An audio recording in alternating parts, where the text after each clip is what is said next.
Photos. Israeli military lays waste to Gaza's southern Khan Yunis, Rafah, central Deir, el-Balah.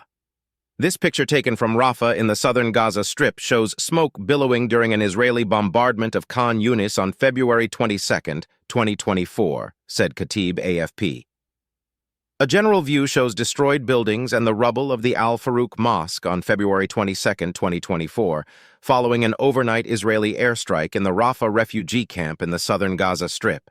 Said Khatib AFP, Palestinian children walk past the rubble of the al-Farouq Mosque in Rafah, said Khatib AFP. Israel agrees to allow U.S. flour shipment into Gaza. Israel will allow a large U.S. shipment of flour intended for civilians in Gaza to move ahead, the Times of Israel reports, citing an unnamed U.S. official. The new arrangement will see a shipment of flour capable of feeding 1.5 million Palestinians in Gaza for 5 months enter the enclave, and it will be distributed by the UN's World Food Program.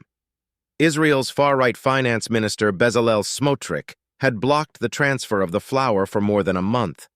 A lack of food and supplies entering Gaza, combined with restrictions on the ability of aid agencies to distribute what is available due to safety concerns, has caused a dire humanitarian situation to develop across Gaza. This week, Palestinians protested outside UNRWA headquarters in Jabalia in northern Gaza, calling for more food. "We want flour, we want flour," one video posted on social media shows protesters shouting. Signs of progress on Gaza ceasefire ahead of expected Paris summit. Reports, U.S. National Security Council spokesperson John Kirby said there are increasing signs of progress in negotiations for a Gaza ceasefire and exchange of captives, news agencies report. Discussions are ongoing, they are active, and we believe they've been constructive, Kirby said in Washington. U.S. President Joe Biden's Middle East advisor, Brett McGurk, was in Israel on Thursday, where he met with the Prime Minister and Defense Minister after earlier traveling to Cairo as part of negotiation efforts. The initial indications we're getting from Brett are these discussions are going well, Kirby said. There are also reports that negotiators from Egypt, the U.S., and Qatar will meet in Paris for further talks on Friday, the DPA news agency reports. Israel has agreed to send a delegation to Paris, the Wall Street Journal newspaper reported on Thursday, citing people familiar with the matter.